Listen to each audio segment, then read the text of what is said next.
네, 안녕하세요. 이성구입니다. 여러분, 휴일 굉장히 덥죠? 근데 걱정입니다. 날씨도 더운데 코로나가 확산이 증가세를 보고 있습니다. 오늘 확진자 휴일인데도 불구하고 1,500명은 넘지 않았어요. 뭐 다행입니다만은 아마 내일, 월요일, 화요일, 수요일 되면 확진자가 또 급증할 조짐을 보여서 굉장히 안타깝습니다. 근데 여러분, 저는 이런 뉴스를 봤습니다. 영국의 코로나 확진자가 하루에 5만 명이 넘었습니다. 5만 1,000명이 넘었어요. 굉장히 많은 숫자죠. 영국의 인구가 6,800만이거든요. 약 8% 정도 되더라고요, 계산해보니. 근데 영국 인구의 8%가 코로나 확진자에 걸렸습니다. 533만 명 이상입니다. 하루에 5만 명 이상. 하루에 사망자가 100명 이내거든요. 100명은 넘지 않았어요. 이 정도로 상황이 아주 긴박한 상황입니다. 그러면 우리가 생각할 때 영국은 방역 규제를 굉장히 심하게 해야 되지 않습니까? 우리 상황으로 비춰보면. 그런데 깜짝 놀랄 상황입니다. 19일부터 모든 방역 규제를 해제한다고 합니다. 즉 거리두기 1m 없습니다. 마스크 안 써도 됩니다. 확진자와 접촉에도 격리하지 않습니다.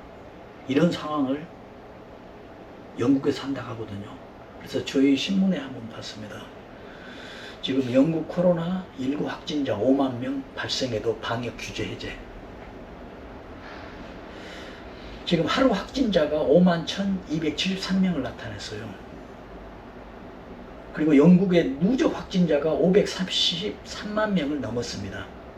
전체 인구 대비 약 8% 확진자가 발생했고요. 지금까지 누적 사망자는 12만 8천 명입니다.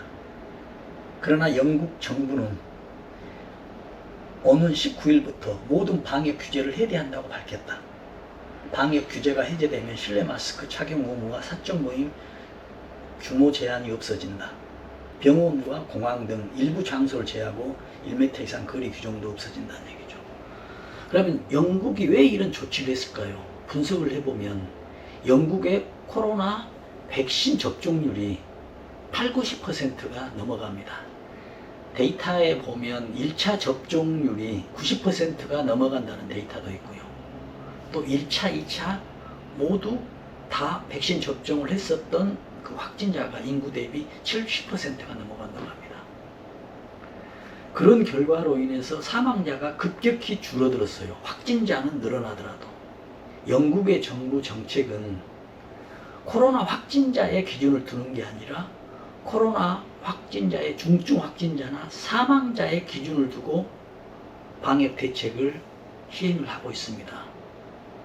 그러면 우리가 이런 생각을 하겠죠. 확진자가 계속 늘어나면 사망자도 늘어날 것이 아니냐라는 그런 우려도 있습니다. 전 세계적으로 그렇게 우려를 하고 전문가들도 그런 얘기를 하고 있거든요.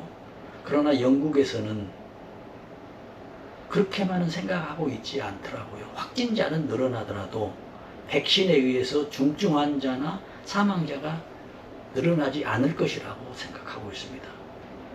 영국 정책에 대해서 이야기는 어렵습니다만은 뭔가 우리 대한민국도 고민을 해야 되지 않을까라는 이런 생각을 해봅니다. 지금 영국의 인구 6,800만, 우리나라 인구 5,200만, 영국 확진자 533만 명, 우리나라 확진자 17만 명. 그리고 대한민국의 사망자 2,000명. 영국의 사망자 12만 8천 명. 영국과 대한민국을 비교하면 인구 대비 큰 차이가 나지 않는데 정책은 아주 판이하게 돌아가고 있습니다.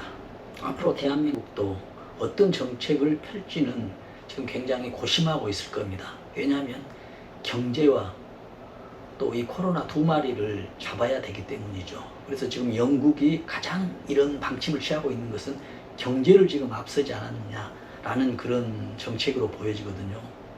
그러면 만약에 우리나라도 지금 8월, 9월에 백신 접종률을 높이면서 영국과 갔을 때 정말 우리 대한민국은 어떻게 될지, 그런 정책에 비해서도 우리가 준비해야 될 것이 저는 있다고 봅니다.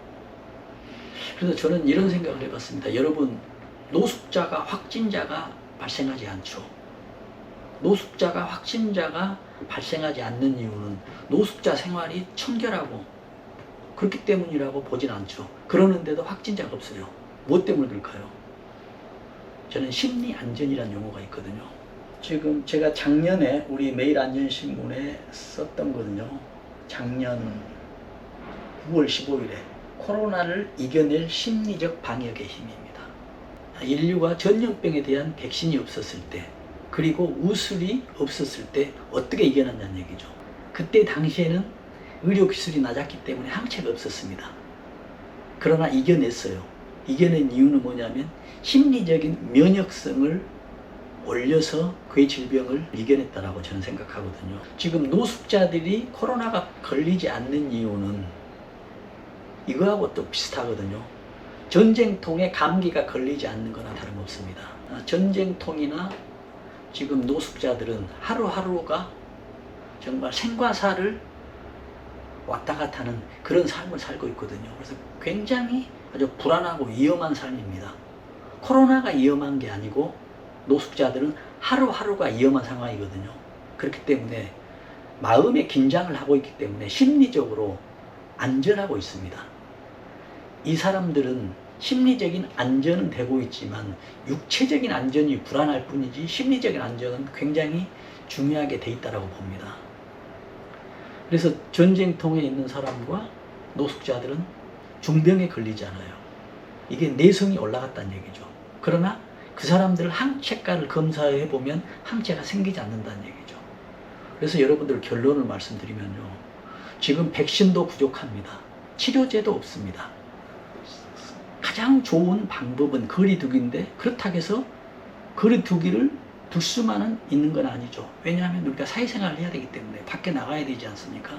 나가지 않는 게 가장 유일한 방법인데 나가지 않을 수 없기 때문에 어쩔 수 없죠. 그러면 어떻게 해야 되냐는 얘기죠. 우리도 긴장을 하면서 전쟁통에 나가 있는 전사의 마음으로 하루하루를 이겨낸다라면 코로나는 저는 극복할 수 있다고 생각합니다. 또 두 번째 하나는 코로나를 이겨내기 위해서는 몸의 면역력이 높아야 되거든요. 면역력이 높다는 얘기는 우리 신체가 건강해야 되는 얘기입니다. 그래서 골고루 영양 섭취를 해야 되고요. 또 하나는 필요하지 않고 굉장히 좋은 컨디션을 가져야 된다는 얘기입니다. 여러분, 코로나 지금 현재 상황에서 백신도 부족해요. 치료제도 어렵습니다. 여러분 내성과 면역력으로 이겨내는 그런 시간을 갖도록 위해서 여러분 이만 마치겠습니다. 여러분 감사합니다.